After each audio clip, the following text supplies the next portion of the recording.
제가 처음에 시작했던 2009년도에는 시장 상황이 진짜 안 좋았어요. 부동산은 끝났다, 집 사면 망한다. 사실 돌이켜보면 그때가 참 좋았던 거죠. 절대 낙찰받으면 안 되는 물건이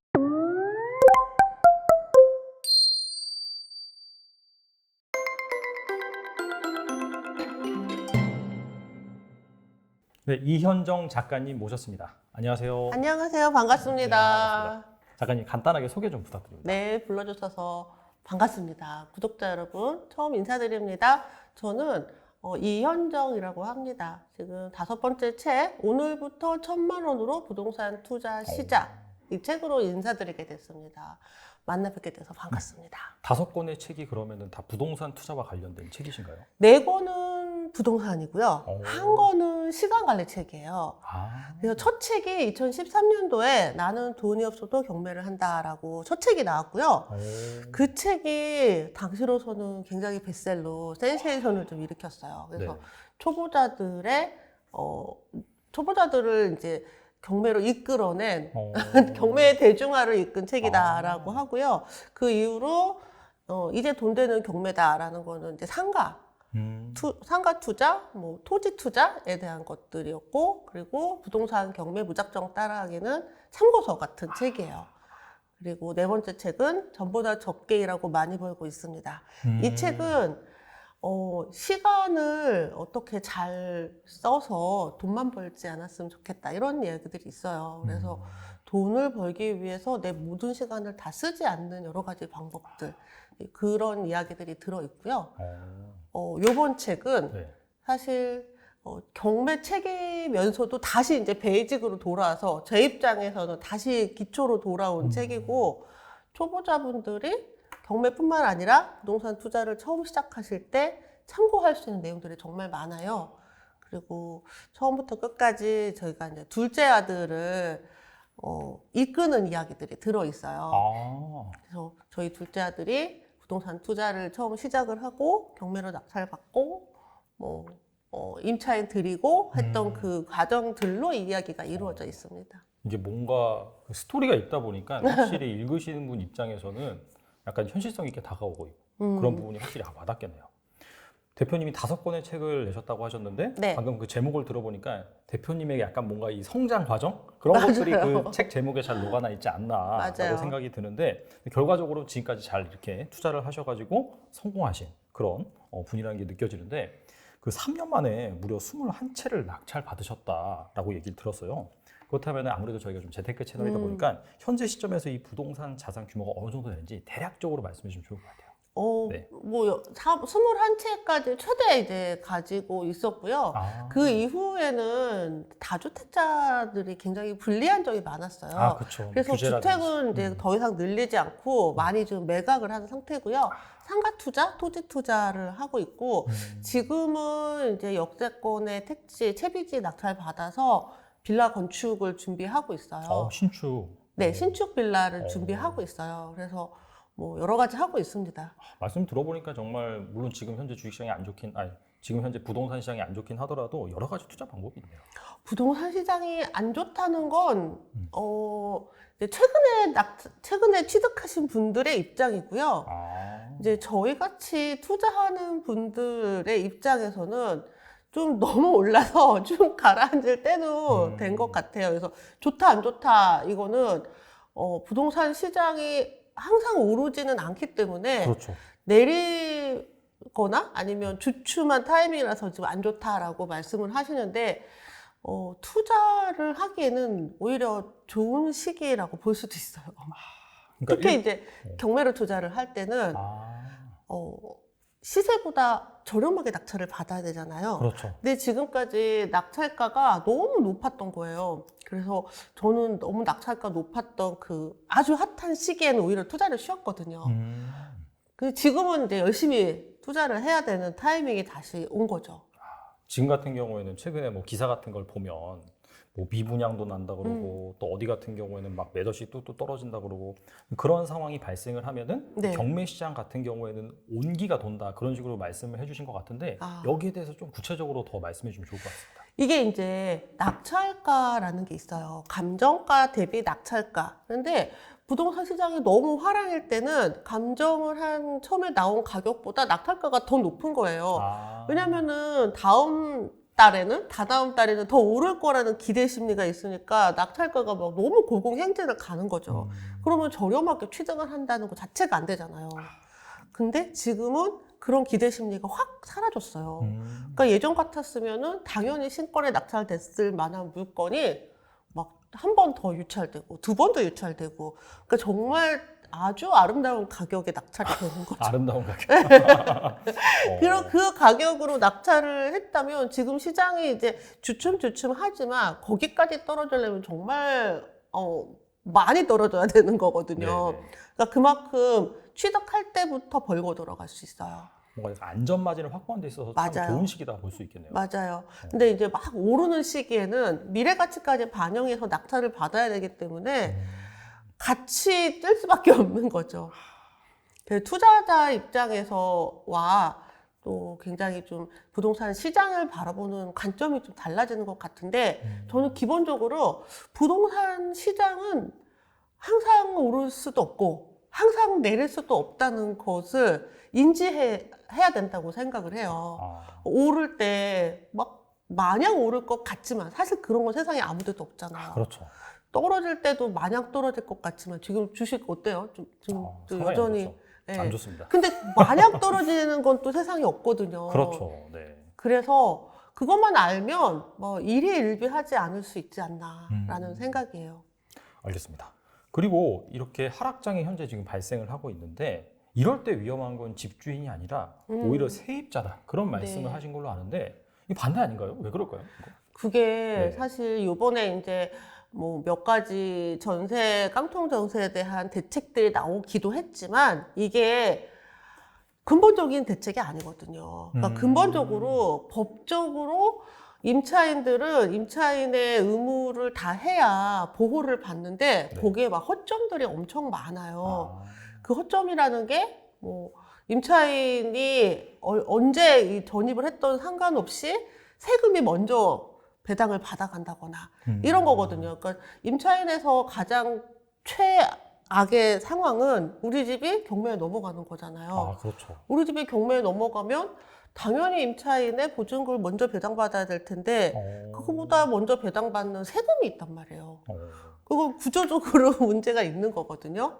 그리고 또 이 임차인이 손해를 본 것을 집주인이 반드시 이것을 뭐 갚아줘야 된다거나 이런 게 아니죠. 그리고 집주인 입장에서도 임차인을 어렵게 하려고 그런 게 아니다. 본인도 투자하다 보니까 세금 두들겨 맞아서 자기 집을 잃은 거기 때문에 네. 저는 세금이 먼저 배당받는 것 자체 이런 것부터 좀 바꿨으면 좋겠다. 네. 세금 물론 중요하지만 임차인의 보증금과 세금 뭐가 더 중요한지 어디 높은 데서 좀 따져봤으면 좋겠어요. 그러게요. 이게 약간 사각지대에 있는 것 같네요. 그럼요. 말씀 애초부터 들어보니까. 그래요. 애초부터. 그래서 저는 이제 최근에 임대인들이 나쁜 임대인으로 나가는 거에 대해서 사실 좀 불만이에요. 임대인들이 임차인들 돈을 뭐 갈취하려고 임대 사업을 하는 게 아니거든요. 투자를 하는 것도 다 같이 잘 살려고 하는 건데 이런 법의 허점들 때문에 어쩔 수 없이 누군가 피해를 보는데 그게 사실은 임대인이 아니라 임차인이라는 임차인이다. 거죠. 임차인은 자신의 보증금을 잃고 임대인은 자신의 집을 날리게 되는 거죠. 둘 다 손해지만 세금은 걷어갑니다. 철저하게 또 세금을. 네. 이거 좀 너무 안타까워요. 그래서 현장에서 저는 임차인들이 보증금 잃는 걸 많이 봐요. 많습니다. 어쩔 수 없어요. 법의 테두리 밖에 있는 거예요. 법의 보호 밖에 있는 거예요. 그래서 가장 법의 그 영향력에서 가장 밖에 있는 게 임차인, 그 다음에 임대인, 그 다음에 세금. 네, 이렇게 보시면 될 것 같아요. 아무튼간에 좀 이런 제도가 좀 하루빨리 네. 개선됐으면 하는 바람이고요. 어쨌거나 지금 이제 여기저기에서 하락장이 시작됐다라고 이제 얘기들이 많이 나오고 있잖아요. 그것 때문에 어떻게 보면 경매 시장이 반사이익을 보긴 하는데 네. 그럼에도 불구하고 지금 이 상황에서 약간 좀 영끌해서 이 영끌. 상승장 끝에 또 이렇게 상투를 잡으신 분들이 분명히 많을 거란 말이죠. 그래서 오랫동안 그 투자 경험이 있으시니까 이런 하락장을 좀 어떻게 버틸 수 있는지 좀 조언 한마디만 부탁드려도 될까요? 이제 내가 감당할 수 있는 정도가 어느 정도인지 일단 먼저 파악을 해보실 필요가 있어요. 저도 이제 연끌을 해봤거든요. 제가 해보니까 정말 힘들어요. 연끌을 하고 네. 시장이 내 맘대로 움직여지지 않으면 원하던 대로 안 흘러가게 되는 거죠. 그러면 자금 회수도 안 되고 벌어서 갚아야 되는데 이자는 올라서 매달 내는 그 원리금 금액이 막 2배가 되고 뭐 생각만 해도 너무 끔찍한 일이잖아요. 근데 저도 이제 그걸 겪어서 알기 때문에 늘 연끌하지 말라라고 얘기해요. 저도 연끌을 한 주제에 왜냐면 힘드니까 시장 상황을 버티려면 내가 감당할 수 있는 수준이 어느 정도인지 알아야 된다. 그게 뭐냐면 매달 특히 이제 내가 살고 있는 집의 대출을 가득 받았다면 내가 벌어서 그 원리금을 상환을 해야 되잖아요. 더 추가로 벌지 않으면 줄여야 되는 거잖아요. 그렇죠. 그러면은 뭐 외식도 못 하고 고기도 못 먹고 학원비도 끊고 막 너무 괴롭죠. 그래서 만약 지금 그런 상황에 처해 있으시다면 규모를 낮춰야 돼요. 다운 하셔야죠. 지금의 삶을 유지하기보다 조금 더 저렴한 곳으로 이사를 하셔서 다시 세팅을 하셔야 될 거고요. 충분히 가능하다. 내가 지금 조금 이제 많이 대출을 받았긴 했지만 내가 벌고 있는 것으로 얼마든지 이 원리금을 상환할 수 있다. 그러면 시간은 어차피 지나가면 이 시기보다 부동산이 10년 후에 지금보다 훨씬 더 높은 가격이라는 거 제가 장담하거든요. 그렇다면 조금 버티셔야 돼요. 내가 버틸 수 있는 힘이 있는지 아니면 힘이 없는지 더 이상 이렇게 못 살겠다면 줄여서 가시는 것도 방법입니다. 투자를 하셨다면 투자를 한 거기에 살고 있는 임차인이 그 원리금을 감당을 하거나 아니면 이제 전세로 살고 계신 분들이었겠죠? 역전세가 난 곳들도 있단 말이에요. 그러면 역전세를 난 만큼 내 주머니에서 돈을 더해서 그분을 내보내셔야겠죠. 저는 다 겪어봤어요. 역전세도 겪어보고 역전세 나면 하나 나면은 괜찮은데 막 2개, 3개씩 나면 하나에 2천만 원 5개면 1억이잖아요. 그러면 그거 어떻게 돈 마련해서 보태서 보내드리고 다음 임차인은 더 낮은 가격에 전세를 놔야 되는 거죠. 만약에 그걸 못하게 되면 이제 경매로 나가게 되는 거예요. 그래서 경매로 나가게 되는 거군요. 네, 그래서 내가 버틸 수 있는 힘이 있으면 얼마든지 이 시기 잘 지내서 더 많은 수익을 낼 수 있는데 버틸 수 있는 힘이 없으면 빨리 어떻게든 지금 그 힘을 키울 수 있는 정도로 조금 현재 상황을 좀 벗어나는 것도 방법이다라고 생각해요. 아니면 또 더 벌거나. 그게 가장 좋은. 더 벌거나. 네, 저는 더 버는 걸 선택했습니다.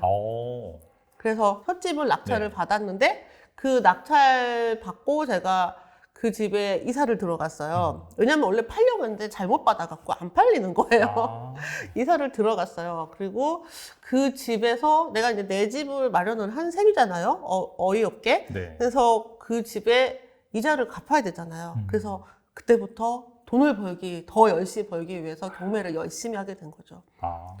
더 벌었다는 게 뭐 엔잡을 하셔서 그렇게 한 게 아니라 또 괜찮은 물건을 또 찾으시면서 그렇게 하신 네, 거예요? 제가 하는 일에 더 집중을 해서 경매 투자를 조금 더 열심히 했고 그리고 시장 상황도 맞아져서 그때는 제가 처음에 시작했던 2009년도에는 시장 상황이 진짜 안 좋았어요. 2009년도면 진짜 네, 장난 아니었겠네요. 진짜 안 좋았어요. 그래서 뭐 부동산은 끝났다, 집 사면 망한다, 뭐 집 사는 사람 바보, 막 약간 이랬던 시기였거든요. 근데 사실 돌이켜보면 그때가 참 좋았던 거죠. 그러네요. 그쵸. 그래서 사실 이게 좋다 나쁘다는 시기에 따라서 시설에 따라서 굉장히 다르게 기억되는 것 같아요. 지금 생각해보면 제가 그 시기에 운 좋게 경매를 시작했다라고 얘기할 수 있어요.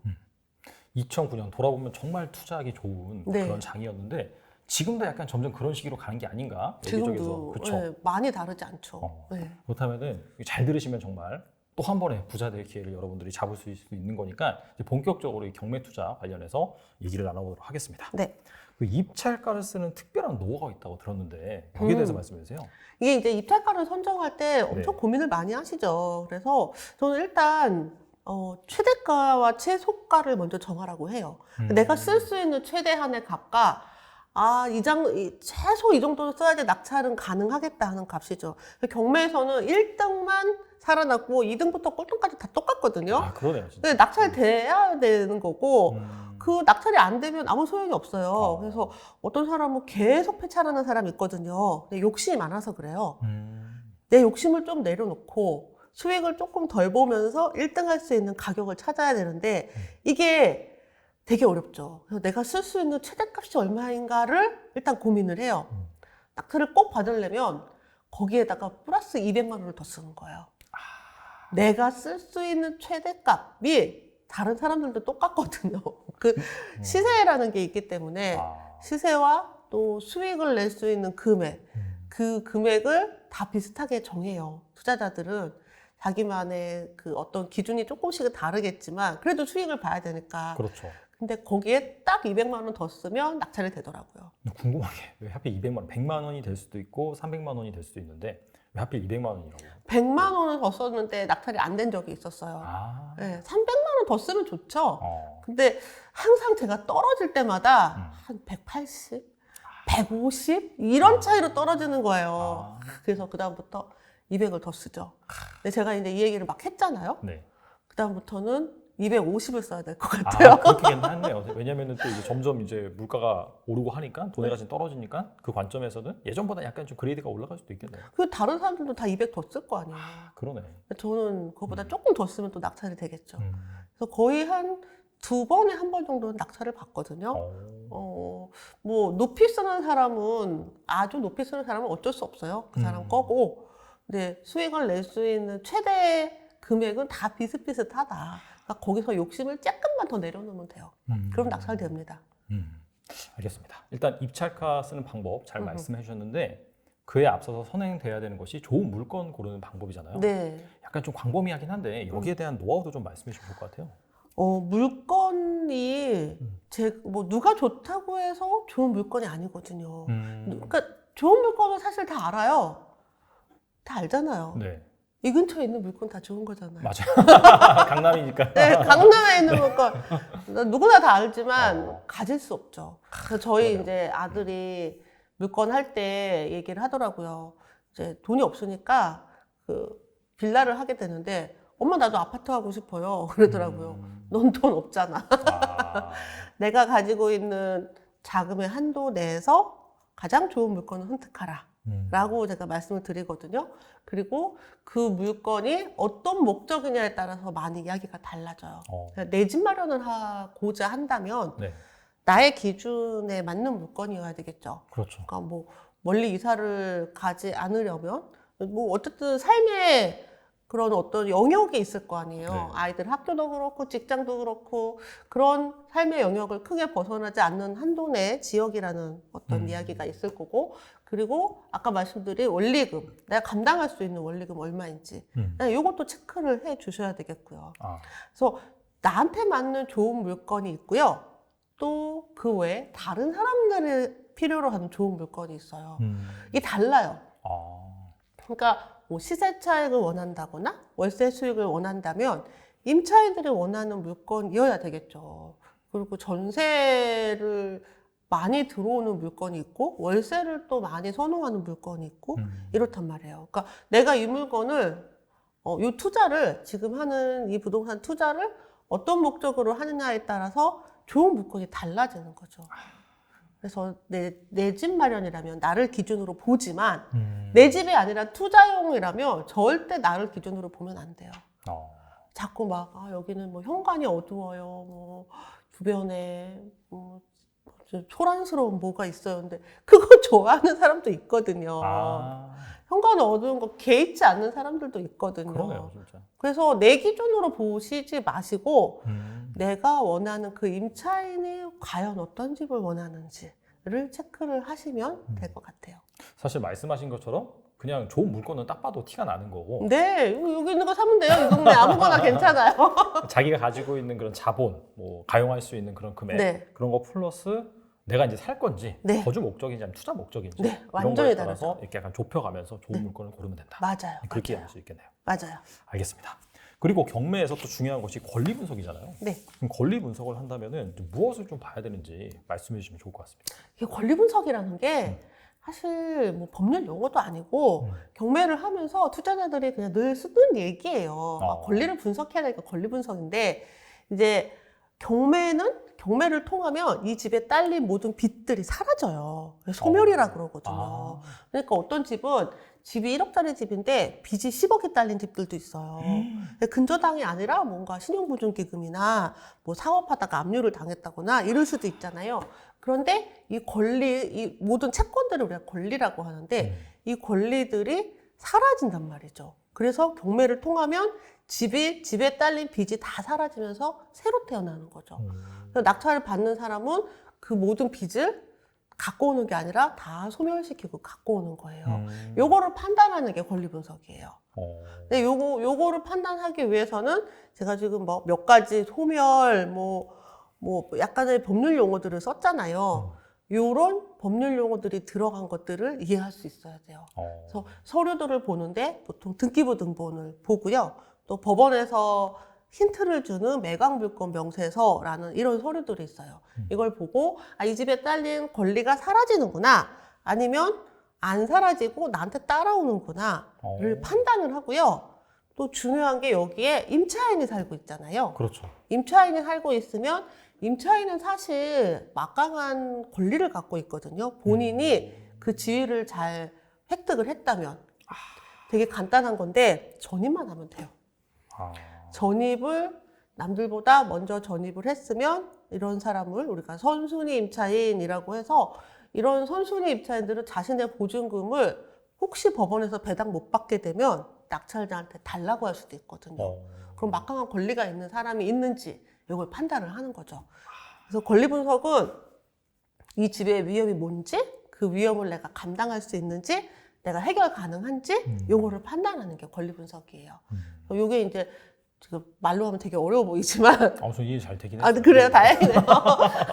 근데 이제 용어들이 좀 낯설고 해서 좀 경매 권리 분석 어렵다라고 하는데 사실 쉬워요. 쉽습니다. 아주 어려운 권리 분석들을 빼고 그냥 일반적인 대부분의 물건들, 경매 시장에 있는 한 90% 이상의 그런 물건들은 한 2달만 공부하면 누구나 다 할 수 있는 수준이에요.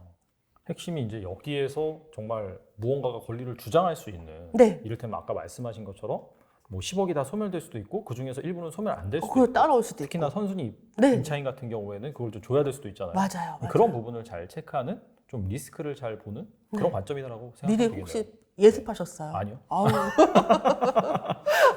한 번에 다 이해되셨네요. 2달 필요 없네요. 너무 쉽게 설명해 주셔서. 그리고 아까 세입자 얘기 하셨잖아요. 네. 이게 또 약간 경매에 있어서 진입장벽으로 작용하는 것 같은데 명도라고 있잖아요. 세입자를 네, 내보내는 그런 부분에 있어서 약간 좀 잘 진행될 수 있는 그런 물건이 있는지 그것도 그 궁금하거든요. 명도도 처음부터 난이도가 다 정해져 있어요. 그래서 서류에 다 보여요.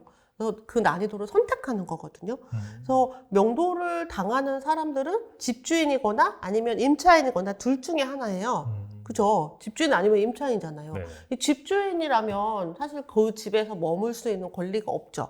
그래서 법적으로 굉장히 좀 쉬워요, 법적으로는. 근데 현실에서는 집주인이 집에 애정을 갖고 있기 때문에 나가기 되게 싫어하는 경우들이 많아요. 그래서 잘 이제 설명을 드리죠. 대화로 가능하면 하고요. 임차인은 본인의 권리가 어느 정도냐에 따라서 달라지죠. 그래서 배당을 다 받는, 자신의 보증금을 다 배당받는 임차인이라면 돈 받았으니까 나가기 쉽잖아요. 그러네요. 또 때로는 본인이 직접 넣기도 하거든요. 아. 그런 사람들은 막 빨리 나가고 싶어서 안달이죠.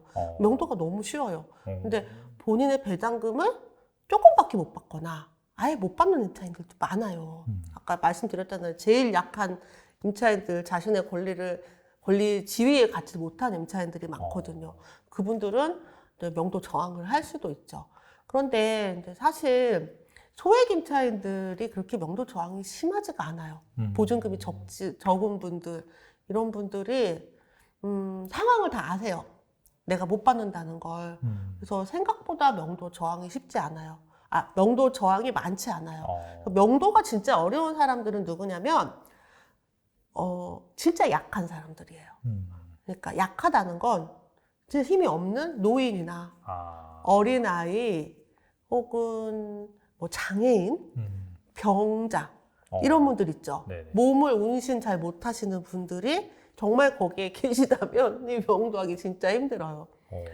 그래서 명도는 법적으로 할 수 있긴 한데 만약에 장애인이 거기에 계시면 그 장애인이 안 나갔다고 하시면 그분을 모셔갈 곳을 낙찰자가 섭외를 해야 돼요. 그 비용도 일부 부담을 해야 되고. 그러니까 현실적으로 굉장히 곤란한 상황이 되는 거죠. 그걸 되게 잘 알아봐야겠네요. 사실. 알아보셔야 됩니다. 어. 그래서 현장 답사할 때 꼭 점유자가 매우 약한 사람은 아닌지 알아보셔야 돼요. 그래서 그 외의 것들은 다 법적으로 해결할 수 있는데 이거 법적으로 해결 못하는 부분이거든요. 법적으로는 사실 뭐 내보낼 수 있다 하더라도 그걸 뭐 어떻게 끌어낼 것도 아니고 사실. 그분들 힘들어요. 끌어낼 수 있는데 네. 끌어서 어디다가 모셔놓냐고요. 그러니까. 길바닥에 놓을 수가 없다고요. 그러니까요. 네. 되게 곤란하죠. 누워 계시는 이제 병자분이라면 모셔갈 요양병원을 모색을 해야 돼요. 우리가 세상에 그러고 어떻게 경매를 해요. 근데 실제 그게 있던 일이라서 제가 말씀드리는 거고요. 뭐 별의별 일들이 다 있긴 하지만 그런 것들을 피하는 방법이 현장에 가서 정상이 아닌 사람이 점유하고 있는가만 확인하면 돼요. 주위 사람 다 알거든요. 그런 사람들은. 그렇겠네요. 이건 뭐 서류상에 나와 있는 건 아니죠. 서류상에 안 나와 좀 있어요. 가봐야겠네요. 네. 가서 보면 그것도 좀 저렴한 물건에 그런 사람들이 많이 있겠죠. 그렇겠네요. 막 유찰이 막 된다든지. 유찰 말고 막 저렴한 물건들 있잖아요. 저렴한 물건. 그런 사람들은 다 저렴한 곳에 살고 계시기 때문에 그러니 좀 더 꼼꼼하게 보셔야 되죠. 네. 방금 말씀하신 거 외에 혹시 또 절대 낙찰받으면 안 되는 물건? 이런 것도 있을까요? 절대 낙찰받으면 안 되는 물건이 일단 점유자가 그런 것들을 포함해서 네. 물건에 하자가 있는 물건들도 곤란하죠. 하자? 물건에 하자가 있는 물건. 하자라고 하면 구체적으로 뭘까요? 주로 누수예요. 근데 누수가 어느 정도는 다 있어요. 그렇죠, 사실. 네, 어느 정도는 네. 다 있어요. 소액 그 저렴한 빌라, 오래된 빌라 중에 누수가 아예 없는 물건들은 없거든요. 저희도 사실 살짝 누수가 돼요. 강남인데. 저쪽 사무실에. 강남인데. 진짜. 오래돼가지고. 네, 강남이 원래 뭐 배수 누수로 좀 안 좋기로 유명하죠. 그렇구나. 근데 그 정도가 아니라 아예 막 지하 빌라인데 막 물이 다 안 빠지고 잠겨 있다던가 물건에 하자가 있는 물건이라면 갖는 순간부터 골치가 아프죠. 매도도 못하고 임차인도 못 들어오고 이런 물건은 현장에 가서 좀 파악을 하실 필요가 있고요. 또 권리가 뭐 따라오는 물건들은 감당할 수 있는 사람만 하셔야 돼요. 그러니까 쉽게 예를 들면 뭐 유치권이 설정이 되어 있다거나 이런 것들 초보자분들은 저는 하지 마시라고 하거든요. 법적으로 따지면 뭐 물론 우리가 얘기할 확률이 높지만 그 시간과 노력이 참 소모적이라는 거죠. 그래서 처음 경매를 하시는 분들은 쉽고 간단하고 그리고 첫 술에 너무 큰 수익을 바라시는 건 좀 무리라고 생각해요. 그래서 제가 이제 1,000만 원으로 투자한 내용들을 썼더니 다 그거를 바라시는데 그 정도를 첫 술에 하시는 건 솔직히 쉽지 않아요. 그러니까 그렇지 않더라도 저는 괜찮다고 생각을 하고요.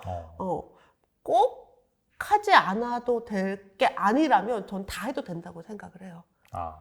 네, 너무 최선의 선택을 하려고 할 필요가 없다는 거죠. 다 비슷하니까.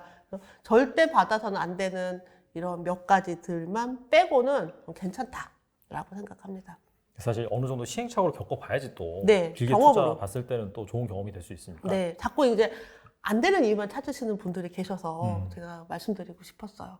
근데 궁금한 게 이 누수 이런 것들이 이제 큰 하자 중에 하나라고 말씀하셨는데 네. 사실 최근처럼 막 비가 엄청나게 오고 막 폭풍우가 와야지 사실 그런 게 드러나잖아요. 맞아요. 이런 건 어떻게 하죠? 그러니까 그 정도 누수는 네. 괜찮다는 거죠. 근데 그 정도가 아니라 어떤 물건은 밖에 맑은 날도 벽이 젖어 있는 것도 있어요. 그렇구나. 네, 그 정도 누수를 말씀드리는 거고요. 음. 사실 이 정도면 다 어디나 조금씩 누수가 있잖아요. 음. 그 누수가 있는 이유가 대부분 이 창에 실리콘이 이제 좀 시간 지나면 마모가 되거든요. 그런 데서 밖에서 창문 틀 타고 들어오거나 해요. 그래서 지금 저도 지금 낙찰받은 물건 수리 중인데 누수가 있더라고요. 아. 그래서 이제 해가 맑았으니까 내일이나 해서 실리콘 작업을 한 번 더 하려고 합니다. 그러면 좀 괜찮아요. 곰팡이가 쓸어 있거나 약간 그런 거는 확인이 곰팡이가 안 돼요. 있으면 락스로 닦으세요. 곰팡이 있는 집, 없는 집들이 별로 없어요. 아니, 빌라 그렇긴 같은 하겠네요. 경우는 다 있어요. 그러면 곰팡이 균을 없애는 방법은 집안에 곰팡이, 어디나 곰팡이 균이 있거든요. 네. 근데 얘가 들러붙지 않게끔 건조한 상태로 만들어줘야 돼요. 근데 한 번 생긴 곰팡이는 잘 안 없어지니까 락스, 막 PB1 되게 독한 세제들 있잖아요. 그거로 일단 다 도포를 해서 말려요. 그래서 바짝 마르면 그 다음에 도배를 해야 됩니다. 네, 적당히 마른 상태에서 도배를 하면 그걸 먹고 또 다시 곰팡이가 자라죠. 그렇죠. 네, 아, 곰팡이 락스 좀 경험이 추천드려요. 많으셔가지고 가장 확실한 방법을 네. 말씀해 주셨습니다.